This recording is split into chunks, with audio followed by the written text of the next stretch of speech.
Passport ವೆರಿಫಿಕೇಶನ್ಗೆ ಹೊಸ rules ಈಗ passport ಪರಿಶೀಲನೆ ವೇಳೆ ಬಾಡಿ ಕ್ಯಾಮೆರಾ ಕಡ್ಡಾಯ ಅನ್ನುವಂಥದ್ದು. ಪಾಸ್ಪೋರ್ಟ್ ವೆರಿಫಿಕೇಶನ್ಗೆ ಹೊಸ ರೂಲ್ಸ್ ಬಂದಿದೆ. ಪಾಸ್ಪೋರ್ಟ್ ಪರಿಶೀಲನೆ ವೇಳೆ ಬಾಡಿ ಕ್ಯಾಮೆರಾ ಕಡ್ಡಾಯ. ಅರ್ಜಿದಾರರನ್ನ ಇನ್ನು ಮುಂದೆ ಪೊಲೀಸ್ ಠಾಣೆಗೆ ಕರೆಸಬಾರದು. ಅರ್ಜಿದಾರರು ನೀಡಿರುವ ವಿಳಾಸಕ್ಕೆ ಭೇಟಿ ನೀಡಬೇಕು. ನೆರೆಹೊರೆಯವರಿಂದ ಮಾಹಿತಿಯನ್ನು ಸಂಗ್ರಹ ಮಾಡಬೇಕು. ಭೇಟಿ ನೀಡುವಂತಹ ಕನಿಷ್ಠ 24 ಗಂಟೆಗಳ ಮೊದಲು ಮಾಹಿತಿಯನ್ನು ನೀಡಬೇಕು. SMS ಅಥವಾ ಕರೆ ಮಾಡೋ ಮೂಲಕ ಮಾಹಿತಿಯನ್ನ ನೀಡಬೇಕು. ಯಾವುದೇ ಆಮಿಷ ಮತ್ತು ಲಂಚವನ್ನ ನಿರೀಕ್ಷೆ ಮಾಡಬಾರದು. ಅರ್ಜಿದಾರರಿಗೆ ಯಾವುದೇ ಕಿರುಕುಳವನ್ನು ಸಹ ನೀಡಬಾರದು. ಅಧಿಕಾರಿಗಳು ಪ್ರತಿಕೂಲವಾಗಿ ವರದಿ ಸಲ್ಲಿಸಲು ಸೂಕ್ತ ಪುರಾವೆಯನ್ನ ನೀಡಬೇಕು. ಅದಕ್ಕೆ ಸೂಕ್ತ ಪುರಾವೆ ಇರಬೇಕು ಅನ್ನುವಂಥ ರೀತಿಯಲ್ಲಿ. ಇನ್ನು ನಿಯಮ ಉಲ್ಲಂಘನೆ ಆದರೆ ಅಧಿಕಾರಿಗಳ ವಿರುದ್ಧ ಶಿಸ್ತು ಕ್ರಮವನ್ನ ಕೈಗೊಳ್ಳಲಾಗ್ತದೆ. ಬೆಂಗಳೂರಿನಲ್ಲೂ ಕೂಡ ಹೊಸ ಮಾನದಂಡಕ್ಕೆ ಡಿಜಿ ಐಜಿಪಿ ಸೂಚನೆಯನ್ನ ನೀಡಿದ್ದಾರೆ. ಪಾಸ್ಪೋರ್ಟ್ ವೆರಿಫಿಕೇಶನ್ಗೆ ಈಗ ಹೊಸ ರೂಲ್ಸ್. ಪರಿಶೀಲನೆ ವೇಳೆ ಬಾಡಿ ಕ್ಯಾಮೆರಾ ಕಡ್ಡಾಯ. ಅರ್ಜಿದಾರರು ಇನ್ನು ಮುಂದೆ ಪೊಲೀಸ್ ಠಾಣೆಗೆ ಹೋಗುವ ಅವಶ್ಯಕತೆ ಇಲ್ಲ. ಅವರನ್ನ ಕರೆಸಬಾರದು ಅಂತ ಹೊಸ ರೂಲ್ಸ್ ತಂದಿದ್ದಾರೆ. ಅರ್ಜಿ ನೀಡಿರುವಂತವರು ಅವರ ಅಧಿಕಾರಿಗಳೇ ಅವರ ಸ್ಥಳಕ್ಕೆ ಭೇಟಿ ನೀಡಬೇಕು.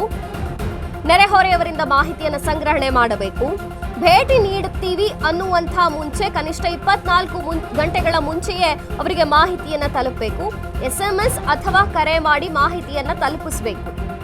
ಮತ್ತು ಪರಿಶೀಲನೆಗೆ ಹೋದಂತಹ ಸಂದರ್ಭದಲ್ಲಿ ಯಾವುದೇ ಆಮಿಷ ಅಥವಾ ಲಂಚವನ್ನ ನಿರೀಕ್ಷಣೆ ಮಾಡಬಾರದು. ಅರ್ಜಿದಾರರಿಗೆ ಯಾವುದೇ ಕಿರುಕುಳ ಆಗಬಾರದು. ಯಾವುದೇ ಕಿರಿಕಿರಿ ಆಗದಂತೆ ನೋಡಿಕೊಳ್ಳಬೇಕು. ಅಧಿಕಾರಿಗಳು ಪ್ರತಿಕೂಲ ವರದಿ ಸಲ್ಲಿಸಲು ಸೂಕ್ತ ಪುರಾವೆ ಇರಬೇಕು. ನಿಯಮ ಉಲ್ಲಂಘನೆ ಆದರೆ ಅಧಿಕಾರಿಗಳ ವಿರುದ್ಧ ಶಿಸ್ತುಬದ್ಧ ಕ್ರಮವನ್ನು ಕೈಗೊಳ್ತೇವೆ. ಬೆಂಗಳೂರಿನಲ್ಲೂ ಕೂಡ ಹೊಸ ಮಾನದಂಡಕ್ಕೆ ಈಗ ಡಿಜಿ ಐಜಿಪಿ ಸೂಚನೆಯನ್ನ ಕೊಟ್ಟಿದ್ದಾರೆ.